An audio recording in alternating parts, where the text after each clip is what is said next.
بھائیو، اسلام میں پاکیزہ محبت صرف اور صرف میاں بیوی کا ریلیشن شپ ہے، وہ نکاح کی بائنڈنگ کے ساتھ، نکاح کی بائنڈنگ کے ساتھ۔ اسلام میں یہ منگیتر کا کانسیپٹ اس اعتبار سے کوئی نہیں ہے کہ کسی کا رشتہ طے ہوا ہے، ابھی نکاح نہیں ہوا تو وہ فری آپس میں گپ شپ شروع کر دیں، اور اگر منکوحہ بھی ہو، نکاح بھی ہو چکا ہو، تب بھی وہ علیحدگی میں نہیں مل سکتے۔ اور لوگ مجھے اکثر ای میلز کر رہے ہوتے ہیں، جی کیوں نہیں مل سکتے، جی میاں بیوی ہیں۔ میرے بھائیو، یہ میاں بیوی ہیں، علیحدگی میں کوئی کام ڈال بیٹھے ہیں، کل کو منگیتروں کی بھی منگنیاں ٹوٹ جاتی ہیں، اور کل کو وہ مرد اسی عورت کے اوپر الزام لگا دے کہ جی اس کے ساتھ جو معاملہ ہوا ہے میرا کوئی لینا دینا نہیں ہے۔ تو اس لیے بالکل حرام ہے قطعاً کہ اگر نکاح بھی ہوا ہے وہ پبلکلی ضرور مل سکتے ہیں کسی کمبائنڈ گیدرنگ میں، علیحدہ سے ایسے میاں بیوی بھی الگ نہیں ہو سکتے، بالکل کلیئر کٹ مسئلہ ہے۔ اور منگیتر والا تو معاملہ ہی غلط ہے نا جی، وہ تو رشتہ ہوا ہی نہیں ہے، اس کی تو اسلام میں کوئی حیثیت ہی نہیں ہے۔ تو یہ بڑا امپورٹنٹ ہے۔ باقی اب آپ گرل فرینڈ اور بوائے فرینڈ والا معاملہ، یہ تو بالکل ہی جھوٹ ہے۔ اسی طریقے سے یہ پاکیزہ محبت کا بھی ایک کانسیپٹ ہے جی، وہ ہیر رانجھا اور جی لیلا مجنو اور سسی پنو اور مرزا صاحبہ، ٹھیک ہے نا جی، یہ سارے کے سارے میرے بھائی یہ ساری کتابی اور یہ شاعروں کی باتیں، اسلام میں اس کی کوئی حیثیت نہیں ہے، نہ کوئی پاکیزہ محبت ہوتی ہے۔ مرد و عورت کے درمیان جب وہ غیر محرم ہوں گے تو سیکس کے پوائنٹ آف ویو سے صرف اور صرف رشتہ جو ہے وہ میاں بیوی کا لاک ہے، نکاح کی بائنڈنگ کے ساتھ، اس کے علاوہ کسی چیز کی اسلام میں کوئی حیثیت نہیں ہے۔ بھائیو، اسی طریقے سے یہ ویلنٹائن ڈے کے اوپر تحفے تحائف پیش کرنا اور کہنا جی یہ پاکیزہ محبت ہے، کوئی ٹچ نہیں کر رہے، یہ ذرا ان لوگوں سے پوچھیں کہ آپ کی بہن کے ساتھ کوئی پاکیزہ اس طرح کی محبت آگے کرے تو آپ کو ہضم ہوگی؟ جو دوسروں کی لڑکیوں کے ساتھ آپ یہ معاملات کرتے ہیں تو یہ بالکل بے شرمی پہ مبنی ہے، اس کی اسلام میں کوئی حیثیت نہیں ہے۔ میں نے اس لیے مسئلہ نمبر 106 ریکارڈ کروایا ہے، تقریباً 30 سے 35 منٹ کی گفتگو ہے۔ کالجز اور یونیورسٹیز کے لڑکے اور لڑکیوں کی ڈیٹس پہ ملاقاتیں، اور یہ اسی اعتبار سے یہ سارے ایشوز میں نے اس میں ریزالو کیے ہیں۔ اور میں اپنا ایک گولڈن کوٹ وہاں پر بھی بولا تھا، آج میں پھر ریپیٹ کرتا ہوں کہ میرے بھائیوں، as far as بے حیائی is concerned in this modern era، اس ماڈرن دور میں جہاں تک بے حیائی کا تعلق ہے، یہ اتنا بڑا فتنہ ہے کہ اس فتنے کا لاکھواں حصہ بھی صحابہ کرام یا اہل بیت علیہم الرضوان و علیہم السلام کو نہیں گزرنا پڑا۔ ان پہ اور آزمائش آئی قتال کی شکل میں، لیکن کیا صحابہ نکلتے تھے تو باہر بے پردہ عورتیں نظر آتی تھی؟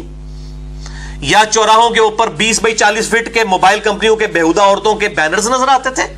یا اس زمانے میں واٹس ایپ اور یوٹیوب اور یہ اسکائپ کے ذریعے، میں ان کی پازیٹیو چیزیں جو ہیں ان کا میں شدت سے حامی ہوں، میں نیگیٹو چیزوں کی بات کر رہا ہوں، یہ معاملات سے ان سے تو ان کو گزرنا ہی نہیں پڑا، یہ ازمائش تو ان کے اوپر آئی نہیں ہے، ان پہ دوسری ازمائشیں آئیں قتال کی شکل میں۔ لیکن جس طریقے سے امت کو اس وقت ازمایا گیا اس بڑی ازمائش سے، یہ بہت کریٹیکل ایشو ہے، بہت ہی زیادہ، اور نوجوان نسل کا اس اعتبار سے بیڑا غرق ہو چکا ہے۔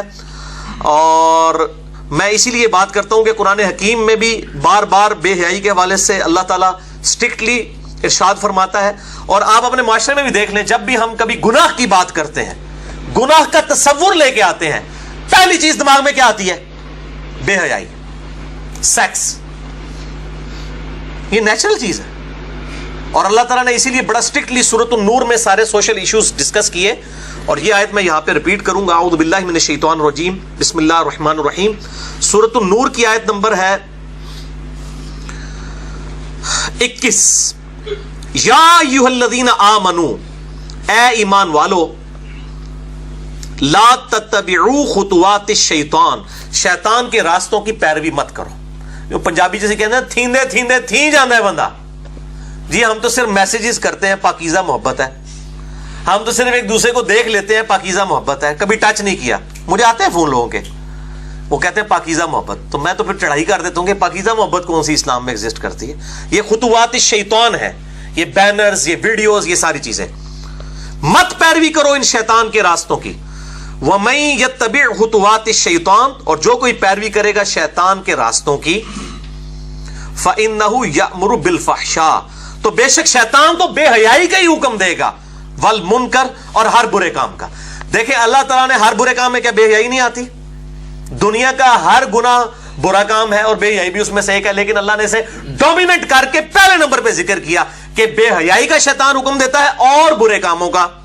اس سے آپ کو سینسٹیوٹی کا اندازہ ہو گیا. وَلَوْلَا فَضْلُ اللَّهِ عَلَيْكُمْ، اور اگر اللہ کا تم پر فضل نہ ہوتا، وَرَحْمَتُهُ، اور اس کی رحمت شامل حال نہ ہوتی، مَا زَكَا بِنْكُمْ مِنْ أَحَدٍ أَبَدًا، تم میں سے کوئی ایک بھی ایسا نہ ہوتا کہ وہ کبھی پاک ہو سکتا، سب کے سب ہی پلید رہتے.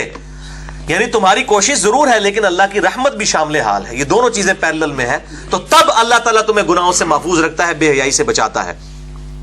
وَلَكِنَّ اللَّهَ يُزَكِّي مَن يَشَاءُ، بلکہ اللہ تعالیٰ تو پاک کر دیتا ہے جو پاک ہونا چاہے اس کو. ایک یہ ترجمہ بنے گا، اور دوسرا یہ کہ اللہ تعالیٰ پاک فرما دیتا ہے جس کو چاہتا ہے. ٹھیک ہے جی.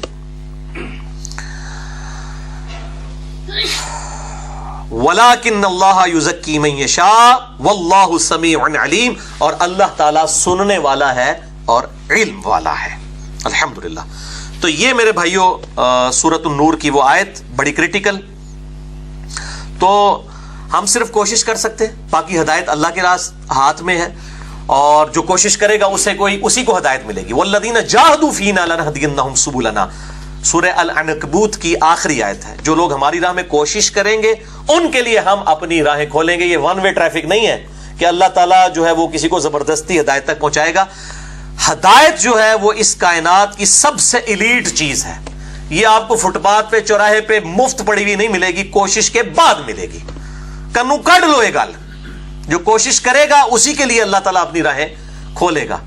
صرف دعا کروانے سے اور صرف تمنا کرنے سے یہ نہیں، کبھی تمنا کرنے سے کسی کا پیٹ نہیں بھرا، کوشش کر کے کوئی چیز منہ میں ڈالیں گے پھر ہی پیٹ بھرتا ہے.